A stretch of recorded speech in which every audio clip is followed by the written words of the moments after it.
सब जगह भारतीय जनता पार्टी को मंथन करने की जरूरत है। जिस हिसाब से लोकसभा का चुनाव परिणाम उत्तर प्रदेश का खास रूप से आया है और उसके बाद जो अभी उपचुनाव हुए थे 13 सीटों पर हुआ था, उसका भी जो परिणाम आया है वो भारतीय जनता पार्टी के लिए बहुत उत्साहवर्धक नहीं रहा है। तो लोकसभा के बाद तुरंत उपचुनाव हुए, उपचुनाव में भी भारतीय जनता पार्टी ने बहुत बेहतर प्रदर्शन नहीं किया।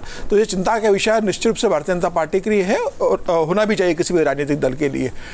उत्तर प्रदेश के रूप में अगर बात करें तो केशव प्रसाद मौर्य और अगर योगी आदित्यनाथ की बात करें तो भाई 2017 में ठीक है केशव प्रसाद मौर्य अध्यक्ष थे, लेकिन अगर केंद्रीय नेतृत्व ने योगी आदित्यनाथ को दिल्ली से मुख्यमंत्री के रूप में भेजा, जिनका प्रदेश के चुनाव में कोई भूमिका नहीं थी, वो सिर्फ खाली सांसद थे, अगर केंद्रीय नेतृत्व ने उन्हें सिलेक्ट किया है कि उत्तर प्रदेश में इतना प्रचंड बहुमत आया है तो हमें एक कैसा मुख्यमंत्री चाहिए, उन्हें लगा कि उसकी जो वो चाहते हैं उसमें योगी आदित्यनाथ खड़े उतर सकते हैं, तो उन्होंने योगी आदित्यनाथ को सिलेक्ट किया, उसको भेजा।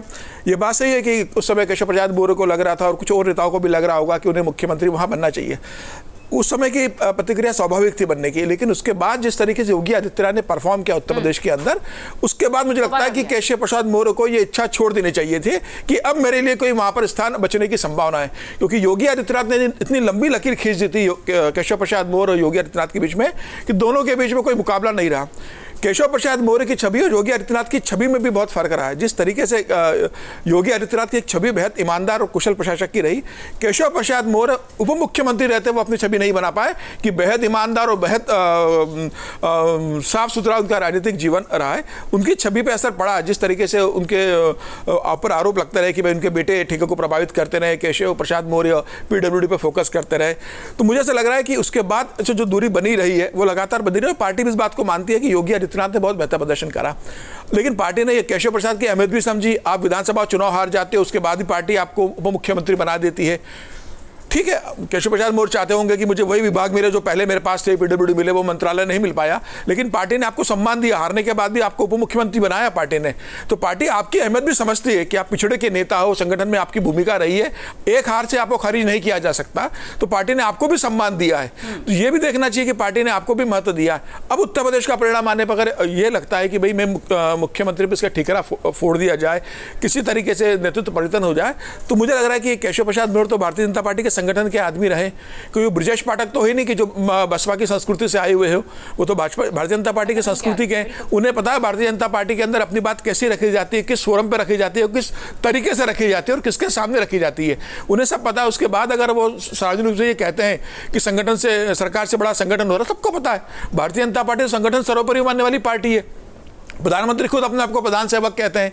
तो मुझे लगता है कि जिस पार्टी में संगठन सर्वोपरि पहले से माना जाता है, वहां आपने कोई बहुत नई बात नहीं बोली है, आपको पता है। और आपको अगर पार्टी के अंदर ऐसा लगता है कि किसी व्यक्ति विशेष के कारण या सरकार के कारण कुछ हो रहा है, तो सरकार में आप लंबे समय रहे हो, आप सरकार विभिन्न माध्यमों से इसको पहले भी उठा सकते थे।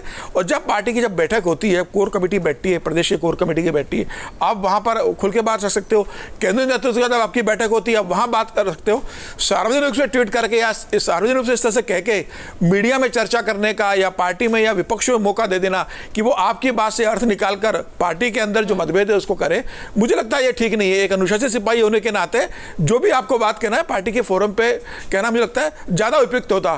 केशव प्रसाद मौर्य ने जिस तरीके से इस पूरे मामले को उठाया, मुझे लग रहा है उन्होंने अपनी छवि को डैमेज किया पार्टी के अंदर, कार्यकर्ताओं के अंदर। ट्वीट करके अखिलेश को जवाब भी दे रहे हैं कि तुम हमारे, देखिए अखिलेश यादव तो कहेंगे, उन्होंने तो कह दिया कि मानसून ऑफर है, 16 और सरकार बना लो। हालांकि भारतीय जनता पार्टी तो मानसून के 12 महीने भारतीय जनता पार्टी का ये ऑफर रहता हो कि आ जाओ सरकार बना लो, क्या उन्होंने तो खाली मानसून में दिया है। तो ये सारा विपक्ष ऑफर देता है कि आपके पास हो तो आ जाओ, हम आपकी सरकार बना देंगे।